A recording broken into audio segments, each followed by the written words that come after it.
from the heart of rural France. This is the Keto Woman podcast, brought to you by me. Hello Keto Lovelies, I'm Daisy Brackenhall, and I've spent most of my life struggling with my weight and confidence, and have always had a difficult relationship with food. Even when I finally got to my target weight, after weight loss surgery and eating low carb, I couldn't maintain it and I was miserable. I've been keto now for over 2 years, and it has given me the freedom to fall in love with food again, without the constant gain, loss, guilt, virtue cycle of before. Health and happiness is where it's at now, running on fat. Welcome to the Keto Woman podcast. Each week I'll be chatting to inspirational women, maybe even the odd man, to discover the secrets to their success so that I can share them with you. So what is keto? Keto is a way of eating that enables you to switch your body's main fuel source from sugar to fat. Who doesn't want to be a fat burner, right? But how do we achieve this?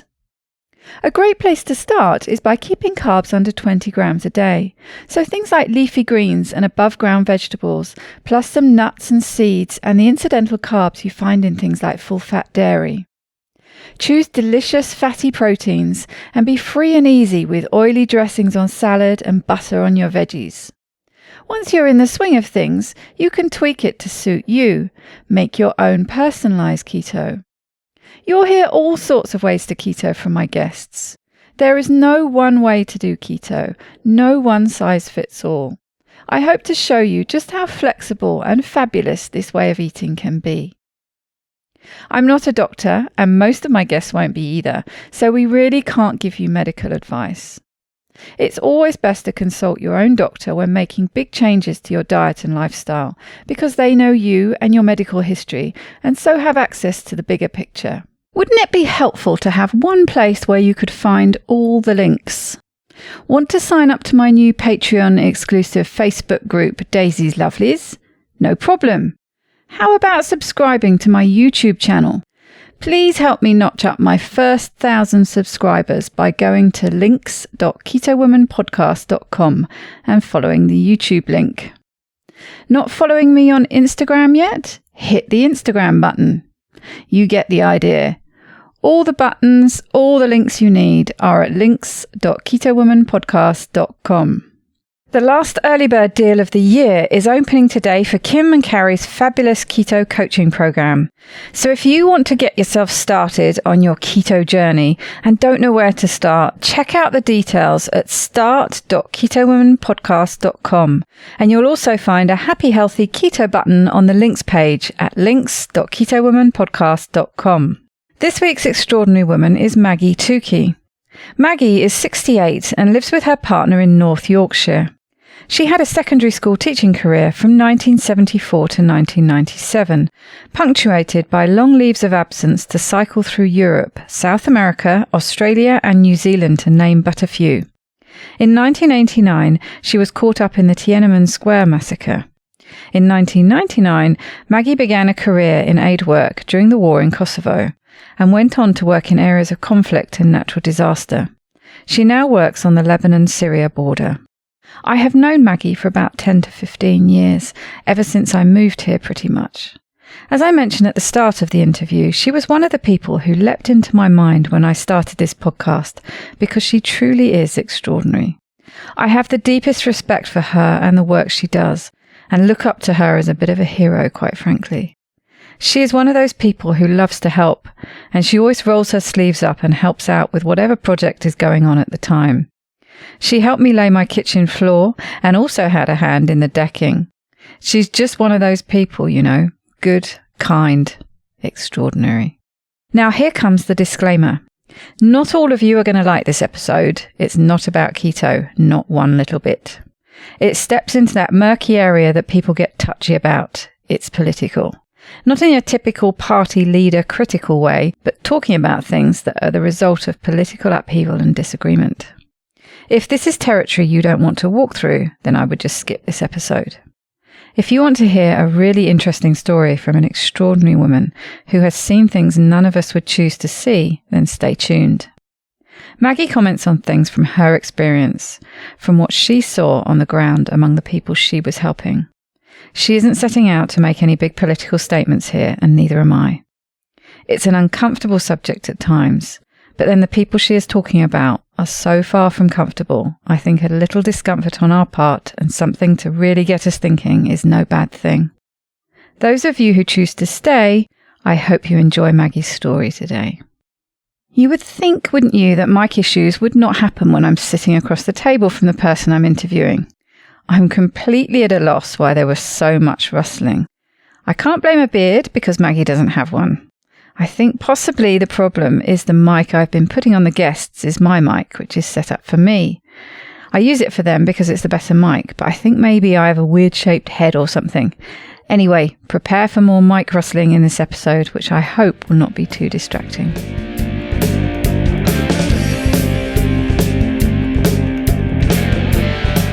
Welcome, Maggie, to the Keto Woman podcast. How are you doing today? Fine, thank you. Now, we've known each other for a long time, and I have to say that when I started this podcast, I had you in mind to interview because I think people will find your story and what you do really interesting.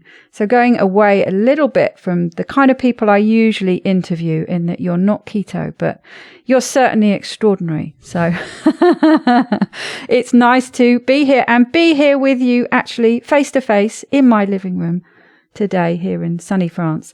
So perhaps you could just tell the listeners a bit about you.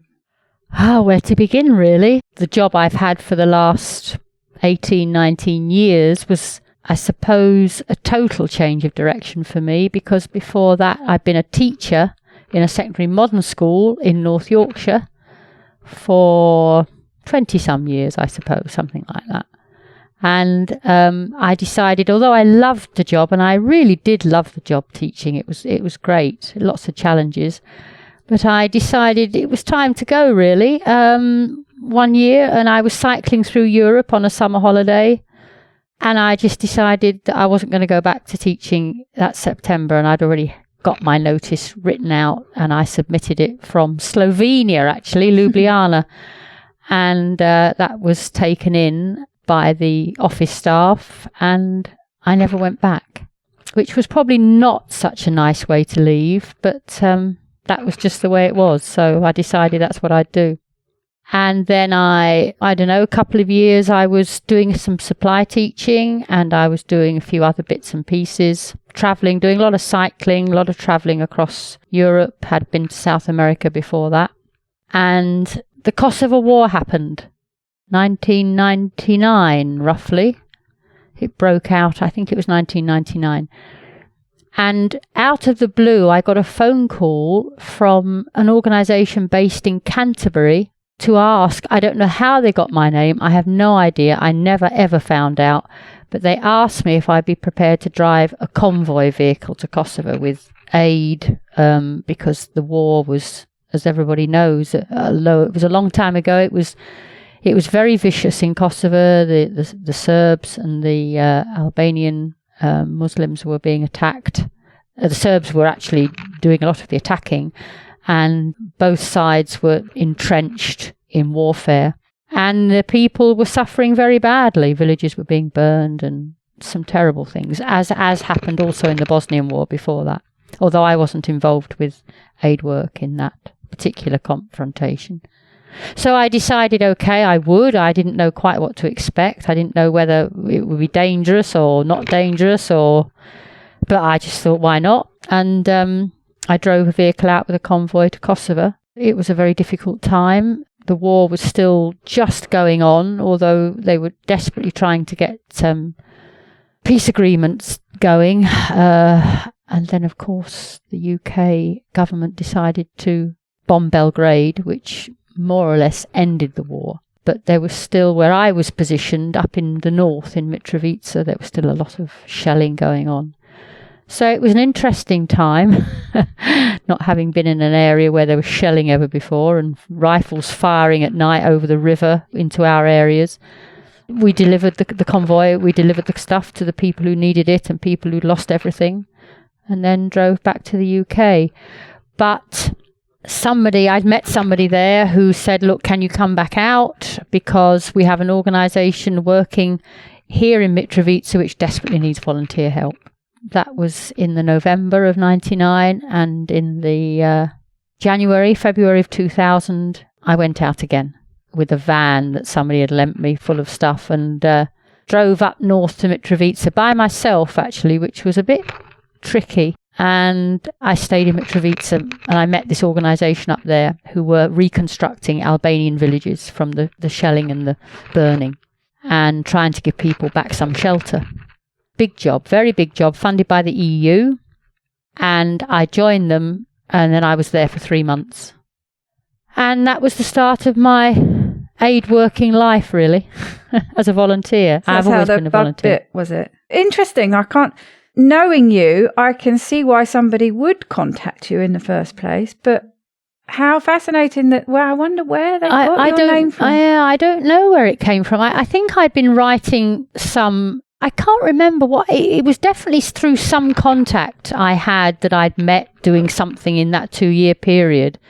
Somebody had contacted this organisation in Canterbury because they were involved with it and said, look, I know somebody will come out and you're short of drivers. I bet I know somebody will do it, called Maggie. And I guess that's how it happened. But that's all I can imagine happened anyway.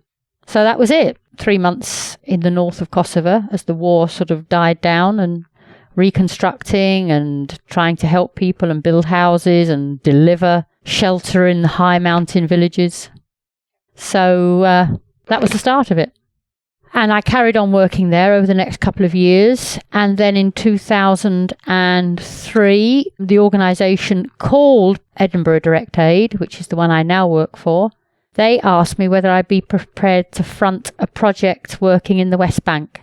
The situation in the West Bank was getting ever more difficult. The occupation by Israel.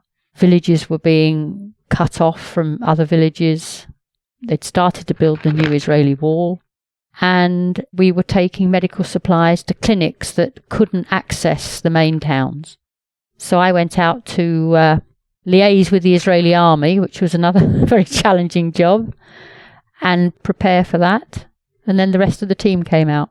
Again, another very challenging, very sad, very distressing, very anger-inducing job, because I went out thinking, well, the Israelis, they have suffered a lot of suicide bombs. This is during the period when the Palestinians and Hamas and everybody was, there were suicide bombs going, quite frequently, bombs going off in buses in Israel. And of course, that was appalling. But on the other hand, the West Bank Palestinians were being denied access to Jerusalem, to Bethlehem, to lots of places. And so I felt sorry for both sides, but for my first 24 hours in the West Bank, trying to get into the West Bank through the main checkpoint at Ramallah, and I saw how people were treated. And I'm afraid I realised where my loyalties began to lie from there, because what I saw go on was very distressing, really, for people. It's very difficult, isn't it? Because the everyday normal people who are affected by it. Yes, exactly. And not the same people, No. the people who are in power controlling it. No, nothing like, no. Different groups of people. Completely different That's groups. where it gets very difficult, I think, Yeah. working out sort of where your sympathies lie, because it's very emotive, isn't it? Very when emotive. You're dealing with ordinary people. Yes, I mean, you have ordinary Israelis being killed, of course, on buses. And I mean, at that time, if I was driving in Jerusalem, I was always told, do not drive behind a bus, because the risk was very high at that time. Sometimes you couldn't avoid it, but And how terrifying for and ordinary very people to live absolutely, very terrifying. But then you began to see what was going on and why the Palestinians were reacting like that. And it was out of just desperation, because then I got involved I pretended to be a journalist actually, but I was attending a lot of the peaceful rallies to try and stop the olive groves being destroyed, for the wall, to stop the wall preventing access to the farmers' fields. Palestinian farmers who'd been working their fields and their olive groves for hundreds and hundreds of years, and old farmers who would I saw them sit down in the field and cry as bulldozers moved in. Just slice through them. Army bulldozers just moving in. And it's very difficult to stay impartial when you see the suffering of people.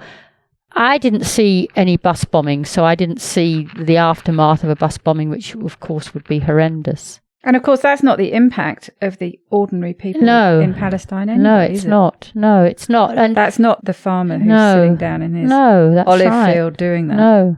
No, because if they'd been able to access their land as they'd always been able to and carry on with and not have these new settlements, which of course were settling into the West Bank, which was meant to be the land for the Palestinians.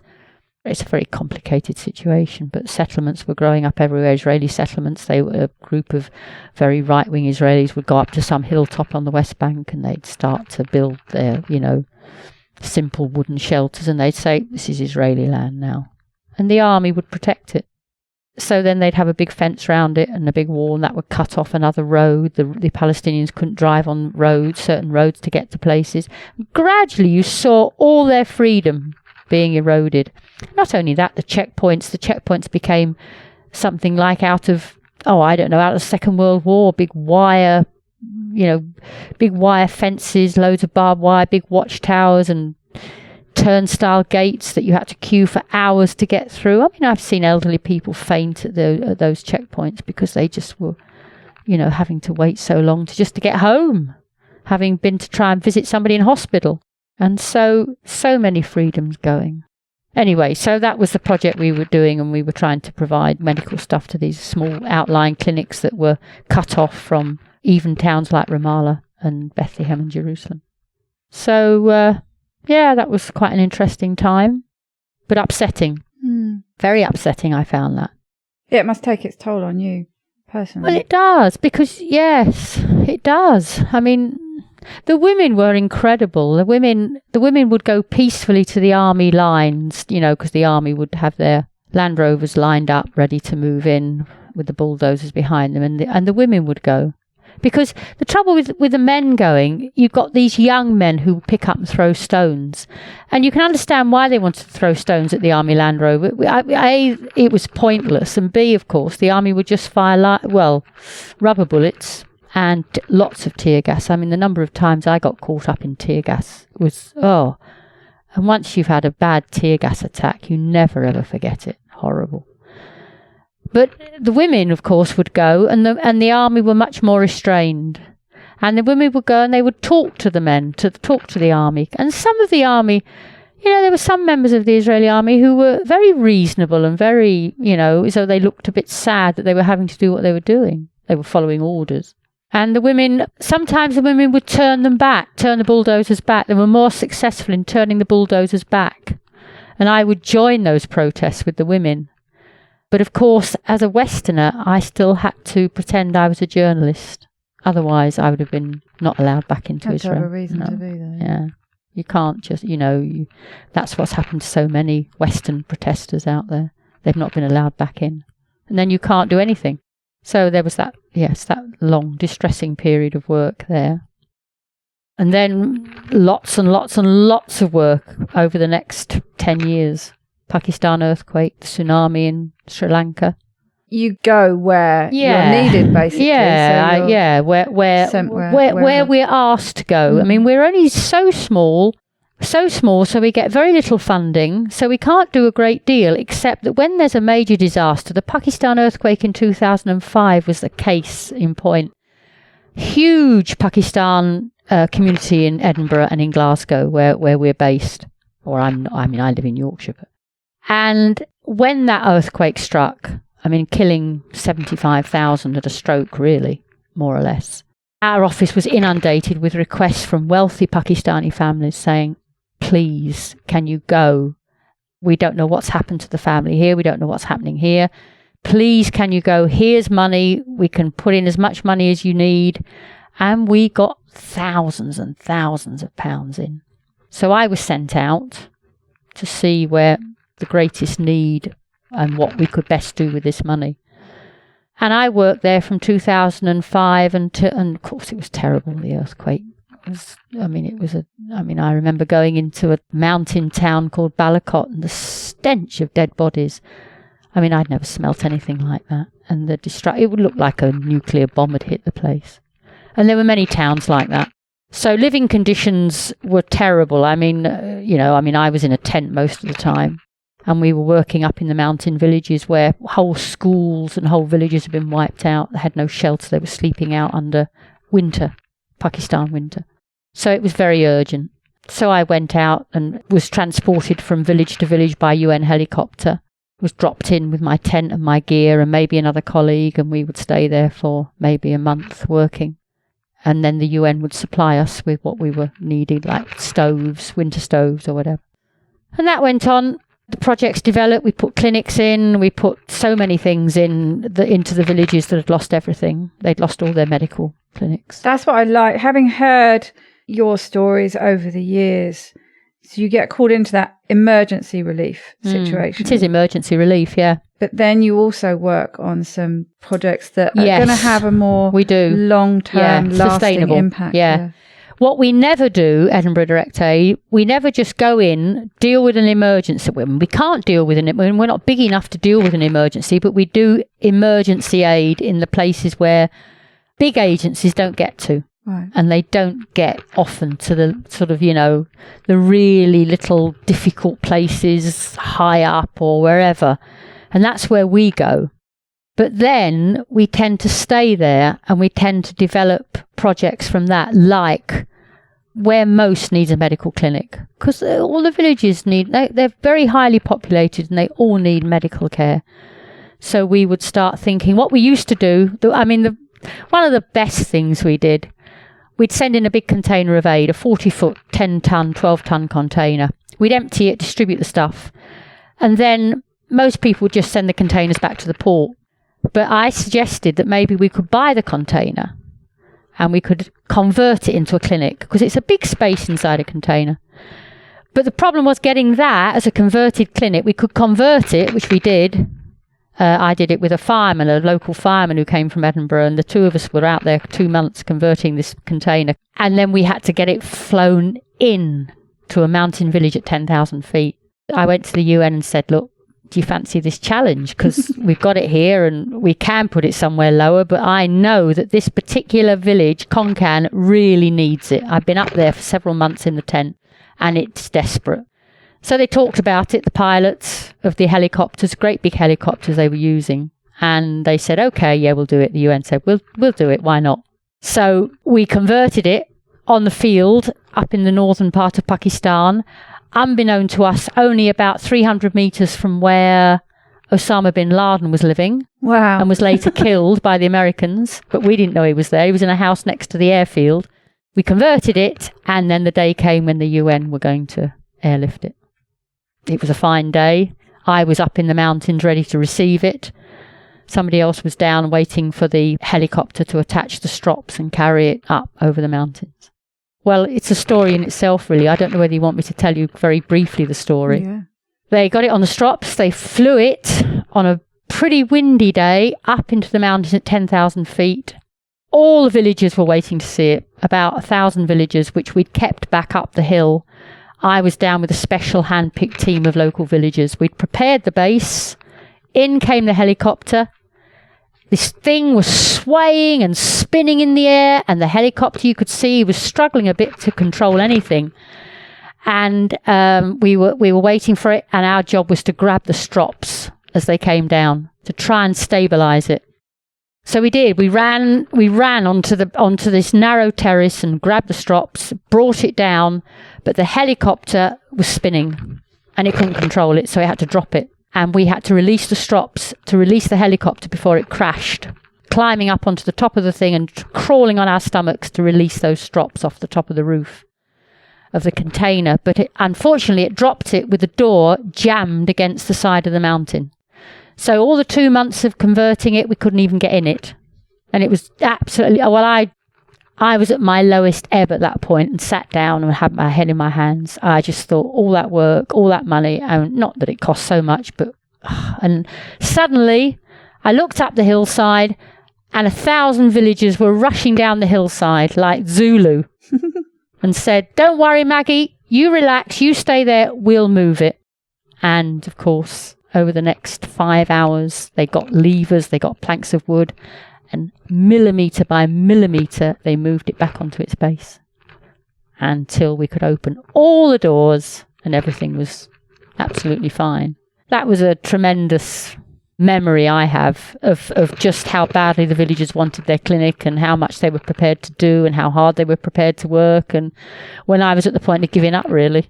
I think it's also a good illustration of the relationships you develop, because as you mentioned before, you go into these places, but then you stay a while and you develop these relationships, and it must become, a challenge that you want to achieve because you've made these relationships. Yeah, exactly. It goes beyond just it the goes job. Beyond that. You invest in the village and you invest in the people, and they get to know you, and you know them, and you know what they need and what they want, and absolutely, you're right. You build up a very close relationship with people, and people I'm still in contact with in that village, actually, because the clinic is functioning. It's a vaccination centre now, delivering babies. And later that year, I delivered a baby myself up there. Wow. When I was up there very late at night, and I was needed. The midwife couldn't cope on her own. She needed somebody there to help. There was no light. The light had failed. Times like that, you realise just how important that clinic was and still is.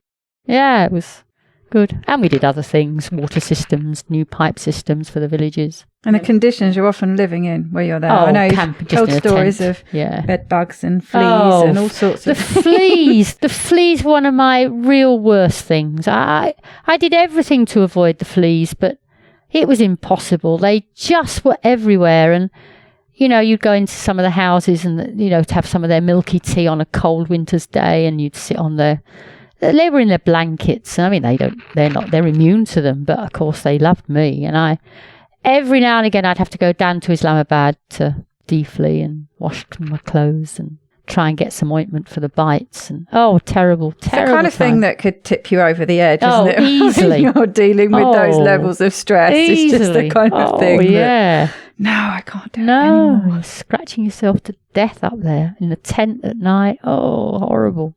And, there was nothing to be done. I had flea powder everywhere, which is pretty toxic, actually, stuff that you shouldn't really have. But I didn't care at the time. I'd have bathed in it. I'd have swallowed it. I'd have done anything to get rid of them.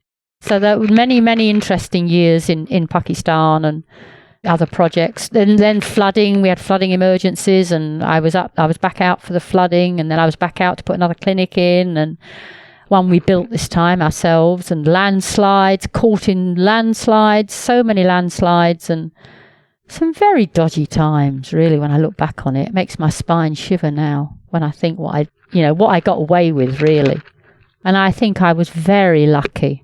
I mean, I have absolutely not a religious cell in my body. I think I was extremely lucky to get away with what I got away with. And, other people didn't. Some of our villagers lost their lives going over the track, up to the village where the clinic was. Their vehicle got swept over by landslides. But I was never in a vehicle that happened to. We always managed to just stop suddenly before the landslide hit and reverse. Things like that. Well, I know you've been in places where you've been ducking down low to avoid the crossfire and all sorts of things. Well, that happened in Kosovo. One time we had to dive in between a load of big lorries because they were shooting across and trying to snipe at the soldiers. Where was the place you ended up? I remember you telling me the story where you were ill on the plane. And you ended up on this great long trek, sort of semi-conscious. I was hijacked by some Kosovan Albanians who were smuggling arms into Kosovo. I think they were part of the Kosovo Liberation Army. I was on the plane and we'd landed. I'm very, very sick if the plane is turbulent coming down. And I was so ill, I was virtually unconscious. And I got to the queue. These 4 men carried me to the queue for the passports, took my passport out of my bag. And I was carrying a lot of money stuffed down my bra, stuffed down my knickers, everywhere. I was carrying money. They took the passport and they got me through immigration, and somebody was supposed to be meeting me outside, but I didn't know who it was, somebody from the organisation. But these 4 chaps just threw me in a car. Well, they didn't throw me in a car. They put me in a car, and I was so ill. I was so ill. I had all my bag and my money and everything. And they took me through the UN border. And because I was a Westerner, I think I was probably very useful to them, because they kept saying, this woman's ill, we've got to get her. I mean, I was vaguely aware of that. And in the middle of the night, we drove through the night. I don't know where we were going, and I ended up in some remote farmhouse somewhere in the middle of Kosovo. I don't know where it was. And I was so ill, I didn't care. And I was put into bed with 3 children who were all asleep by this time. I don't know what time of the morning it was. And I went to sleep. I just slept. And then I woke up in the morning, and I woke up sometime in that day, and I felt a lot better. And I thought, oh my God, where am I? Where's all the money? Where's my passport? Where's my bag? Where is my luggage? Where's everything? It must have gone. And I sat up, and I got out of the bed, and at the bottom of the bed was every single possession I came in with that they'd put there. All the money, my passport, everything. And then within the hour, they'd given me some breakfast and taken me up to Mitrovica, where I was working. So there you go, you see. I mean, it could have been so much worse. How did I know? And I didn't care. I really didn't care. I just wanted to die. So one has to have faith in mankind, I guess. Maybe that helped in a way that you were so out of it. Maybe. Well, yes, otherwise I'd have wondered what the hell was going on, I think. But, and I'd have thought, well, they would have taken money. Because I do remember vaguely that night they were unloading stuff from the boot. And we were stopped at an army checkpoint, and they were looking in with a torch, the army. This is UN troops, peacekeeping. And I know these chaps were taken out and were frisked, and I don't know how they got away with it. I wasn't really compass mentis enough to know. Yes, that was another interesting experience. I'd forgotten about that. And you were in Greece for a time, weren't you, when the Syrian refugees were coming across in the rafts in their hundreds a day, or thousands in a day. Yes, I spent 2 weeks there. That was very distressing too. Very distressing. The height of the Syrian war. Little kids, little babies, and the rafts would break, the engines would break down, and you'd have to run into the water as they were coming in, and they couldn't get in, and you had to pull them in. And then you had to get them from some remote beach to some help centre. And I hadn't gone out to do that particular job. I'd gone out with some money to offer it to some of a Greek organisation that we were working with. But I had this little tiny hire car, and I was driving this little hire car over beaches and tracks and mountain roads, stuffed full of wet, drowning Syrian refugees. And I don't know how many I managed to cram in my car each time, because they were wet, they needed help. I was passing babies in through the window. Then I had about 3 in the front with me, this tiny car. And I would drive them to a shelter, and then I'd just go straight back down again for the next rafts coming in. Yeah, that was very distressing, actually. I think so often we're so disconnected from the reality, the real human reality of what's going on. And it's just the immigrants as this group. That's right. Immigrants, refugees, and refugees. They just become this amorphous group with long clothes, half drowned. Exactly, and just something we don't want, and labelled by certain journalists as cockroaches. Yes, that's right. Why are they coming here? But for you must, and anyone who watches the news can't fail to be hit emotionally by those pictures of the bodies washed up on beaches. That's right, little children. But for you, it must have been so overwhelming to be there in the thick of it. Yes, I mean, the thing about that job, and I suppose the thing about my job, is that you are so busy and you're so focused, and you have to think of the next thing you're going to do, that you don't allow yourself time to think, God, this is terrible. I can't do this. I have to get away from here. I can't bear to see another half-drowned baby coming ashore crying for its mother, and there's no mother because the mother's in some other boat, or the mother's don't know what's happened to the mother. You can't stop to think. You just have to act all the time. And I suppose that's what I've always done. And I certainly did in that situation. And you're right about the refugees, because so many people who don't experience them close at hand, fleeing from some terrible... The shelling in Syria was just ongoing all the time. And but they are teachers, they're doctors, they're nurses, they're IT consultants, they're engineers. The ones I was bringing ashore, they were all, skilled people. They were all, not all, of course, not all were highly skilled people, but so many were skilled people.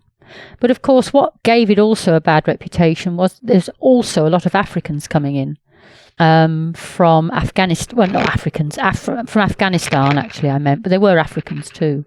So they were mixed in with the Syrians. And so, this became a bit of a problem because people were saying, well, Afghanistan, why are they coming in? But they were fleeing. Terrible, terrible war going on, and still in Afghanistan. I mean, the Taliban were blowing people up and attacking everybody, and, they were caught in the middle of it. And they have no hope, these people, these young people.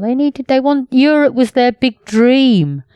Well, I mean, I don't think it turned out to be so good for so many of them, but they're often this tiny minority. I mean, maybe there are a few people who are doing it for some kind of choice of economical reasons, but I can't think how... Economic migrants, yeah. I mean, there were a lot of those, but most of them were fleeing conflict. Yeah, but the tiny minority, but they were all made to be, this is the majority. They're just coming, it's their choice, or, they're terrorists or whatever. Yeah, absolutely. But actually the majority are just very normal people, desperate to try and get some sort of better life for their families. It was the children that were the driving force for these parents, and they couldn't foresee any future for them, and they could only foresee death or hopelessness. Yeah, because you're not going to put your kids through that. No, you're not. You're not going to put... No, you're desperate. Not. You're not going to take on that journey and pay all that money. I mean, the ones that really need... I mean, the smugglers were obviously scurrilous. I saw them in Turkey, actually, when I was in Turkey, and they would do anything to get money out of the refugees. And the Syrians, they had quite a lot of money. In Syria, the life had been quite good at a certain level, and they had money, and they were bringing their money. And, of course, nearly all of that went to these smuggling groups, as it still does, actually. We see it now happening from Libya, of course, but that was another very... I keep using the word distressing. There isn't really another word to use, because... when you see people in those situations, whether they're Palestinians in the West Bank having their olive groves torn down, or they're Syrian refugees trying to get into Europe through the Greek route to Lesbos, or Pakistani people in Kashmir after the earthquake sleeping out under the open with aftershocks all the time and screaming. It's all distressing, of course. Always distressing. They're just people. They're just people, absolutely. They're just people like everybody else. I mean, that's right. And how do you acclimatise going from that to coming back home? Well, that's always difficult. The coming home is always difficult. Very difficult, I find. I get used to it after a while, but I don't find the first couple of weeks very easy. I always find I don't relate to people.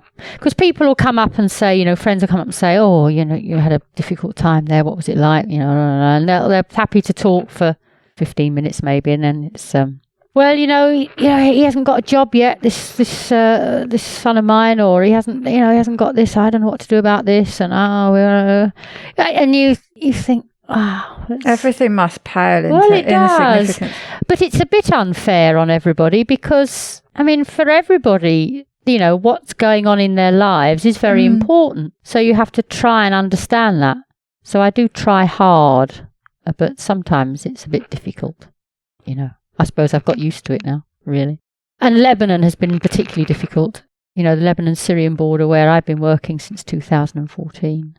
That's been our main focus, really, as you know. And that's difficult because it's been very dangerous. Very dangerous through 2015-16. Again, I think I was very lucky to get away with that. I was tagged, as they say, a few times by the militants because I was a prime target for kidnapping. But never gung-ho. I mean, people would say, it's a bit gung-ho to be there when, everybody else all the other organisations had dropped out of the border town because of the risk, because the Islamic State were there and al-Nusra. They'd taken over the town. But, we did stay in and work, but I could only stay there for, maximum would have been a week, but I stayed 12 days once, and I think I was probably very lucky to get away with that. And several times I had to come out after 2 days. And I was so protected by the Syrian team around me. They kept me safe, really. Without them, I don't know what would have happened.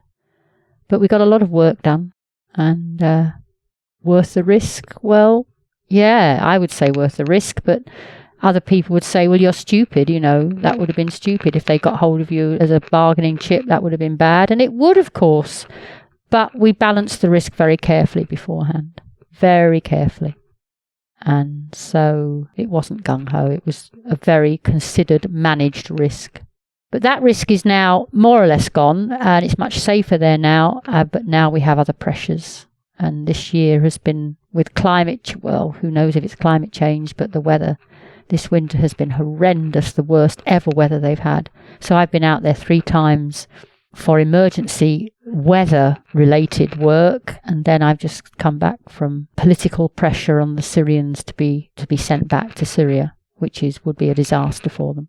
And so they've been destroying the shelters. The army have moved in to destroy their homes, their shelter homes, and so we've had to try and help with that work. I saw a post recently that you put up on Facebook, something about they had to reduce the height. That's right. To be allowed to New keep rules them. It came just in. seemed crazy. Crazy. I mean, is that basically just an excuse to get rid of them? Yes, it is. It's pressure on them to go. And it's just only in our town have they done that at the moment, where there's about 60,000 refugees. Because over the last 3 years, the refugees have tried to weatherproof their shelters. So they built cheap cement walls around or put cheap cement roof on because they've needed to. That doesn't mean they want to stay in Lebanon. The last thing they want to do is stay in Lebanon. But the government decided that anything with cement was a permanent structure, and they do not want them there as a permanent presence. So this stupid rule how everything had to come down to 1 metre in height. So the army said, if you don't do it, then we're going to move in with bulldozers and you'll lose everything. Well, how could the disabled, of which there are many, how could the elderly start to demolish their cement homes? You need lump hammers and you need pneumatic drills and, they're all reinforced with steel rods. So we got a team of Syrians together that we trained already in construction. We do a lot of training in construction, ready for their return. And they got all the skills, and we put a team of 15 together with our manager, Nabil, and they went to the worst camps. The UN asked us to go to the camps for the disabled and the children's camps and the widows' camps and do managed demolition, which was knock it down without destroying their water systems and their sewage and their possessions. So that's what we were doing. And then rebuilding with cheap, nasty, UN-supplied plastic sheeting and wood. So come this next winter, when the snow comes, as it will, heavy, those shelters will collapse. Must be very frustrating. Very frustrating, yeah. We knew we were building shelters that would not withstand the next winter or the next storm, really. And the weather is changing there. The climate is changing. So they won't be very warm, whereas the cement shelters were much warmer. So we don't know what will happen there. But at least we, and that was so distressing that time. Elderly people would come to me and say, we'd rather die. We'd rather die than have this happen to us, have our home destroyed now. We might as well die. We can't go back to Syria. They don't want us here. And it's true, what do they do? And the disabled who didn't understand, a lot of the mentally disabled who didn't understand what was happening, they suddenly saw their home had gone. And so that's still ongoing. The team is still working on that, still reconstructing. So yes, it's been a very busy year this year. And tell us a little bit, just briefly, about how Edinburgh Direct Aid work, because I know you've explained to me before that it's a very different structure from a lot of the bigger charities. Well, it's entirely voluntary. So we have a warehouse team in Edinburgh that works very hard filling the 40-foot containers, because we send out 2 or 3 containers a year with clothing, with sewing machines, with looms, with material, with wool, with many things for women's workshops and for clothing, for the children, sports clothing, toys, many things, basic medical supplies, although we're not allowed to take in much medical. They're all volunteers. The whole team is volunteers. So we have a treasurer and we have two fundraisers, and we have the chairman, who is 91 years old and still running 10 kilometres to raise funding for us. And it's just run as a sort of a big family, really. And then I'm their main field person that goes out. But sometimes other people do go out, but I'm obviously their chief sort of field officer. So that's how it's run, just purely on volunteer basis. But what that means on a practical level is that people who donate, all that money gets used. Yeah, all that money goes to... Rather than with one of the bigger charities, yes, where right. a big chunk of that, presumably, I have right. no idea what kind of percentage no, that goes on wages right. and all sorts of things. No, there's a few stories about that, but I won't go into that. But no, that's right. I don't know what our percentage that goes straight to the beneficiaries is. It's very high, because also we try. I mean, I can't always fund my own expenses for travel because I'm out there so often. I can't, but I do when I can, because I don't have much of an income really. But others that go out, like we have a retired doctor and Dennis himself, who's a retired mathematician, and some others who do occasionally go out. Everything is funded by them for them. You know, they nothing comes out of the funding. It's all personal expenses that they pay themselves. So that is very different to how most organisations would work. And of course, there's no salaries or anything. We don't get paid anything. You know, it costs me some money during the year to go out, but I do get some of that back because I can't simply afford to keep doing it. So, I mean, 4-5 times I've been out this year. So you've got flights to Beirut, and that's how it works. So it's a small charity, but relatively speaking, has a big impact. Big punch, really. I'd say we have a fairly big punch for such a small charity. And somehow the money just keeps coming in. I mean, it's endless fundraising events that are very hard work. I mean, I don't do the fundraise. I do a lot of talks, but I mean, I'm not big on the fundraising side. And I would think that's just as hard a job as what I have to do when I go out to the Syrian border. I mean, the fundraising is a nightmare. And we just rely on regular donors, some businesses, sometimes Scottish Government give us some money. I mean, we have a very good reputation. I think that's how we keep the money coming in. Yeah. So long may that continue. Well, thank you for sharing some of your stories. Like I say, I've wanted to share them for a long time. Right. So when I heard you were here, I grabbed the opportunity. Yeah, it's always a good opportunity. I'm having my little relaxing holiday here now. Yeah, absolutely. Yeah. Well, it's nice to tell the story, really. It's nice to tell the story of what we do. And so what might be a top tip that you could share with our listeners? It can be anything you like. Well, I suppose in the end, it would be what I've always said, even when I wasn't aid working, when I was on my year-long trip around South America and getting into all sorts of scrapes there and difficulties, and Tiananmen Square, and the massacre, I got caught in that. So many things. It would be that no matter how bad things are, somebody somewhere will come along and help you out. Always somebody will be there to help you out. So you've just got to have faith that will happen. Just when you think there is nothing that's going to get any better, and you don't know what to do, and you're really stuck, somebody comes along. There's always a solution, usually from another person or people. So I would say that's probably my top tip. Always think something will come along, and it does. And you did mention earlier that you have just this underlying faith in humanity that is probably maybe what's helped you get through some of those sticky situations. I think so. Yeah, I think so. Absolutely. Yeah. I mean, even talking to a member of Islamic State once by chance, and I didn't know he was. And I mean, very fluent English speaker, protecting his family, was going back to Syria to die.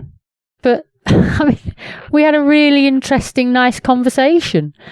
Not that I'm supporting in any way what Islamic State do, because they were grim, terrible. But I mean, maybe he was just a slightly different version of that, you see. So yeah, faith in humanity always. I think we have to have that. definitely. Well, thank you very much, Maggie. Okay. It's been a great pleasure. Thank you.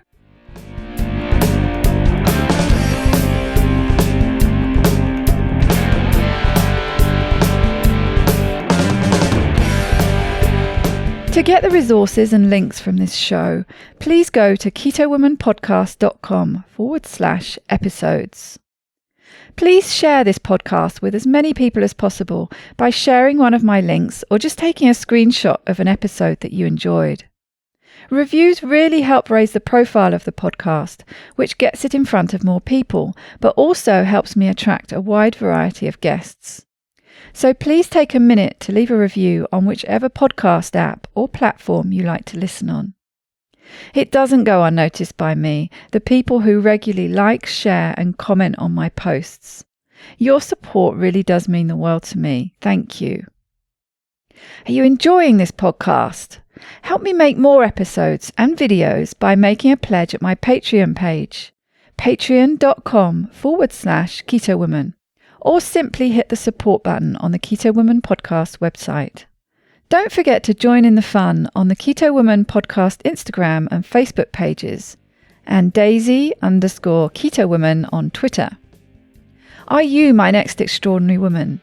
Maybe you've got an idea for a show, a topic you would like to hear about. Let me know how I can tickle your earbuds by dropping me a line at daisy@ketowomanpodcast.com. This week's quote is from Worcestershire. Well, actually, it's two quotes because I couldn't choose between them. In fact, they are both from a poem called Home, which you should read because it's brilliant. I was tempted to read the whole thing out, actually, but I've put a link in the show notes instead. No one puts their children in a boat unless the water is safer than the land. No one leaves home unless home is the mouth of a shark. Bye-bye, Keto Lovelies.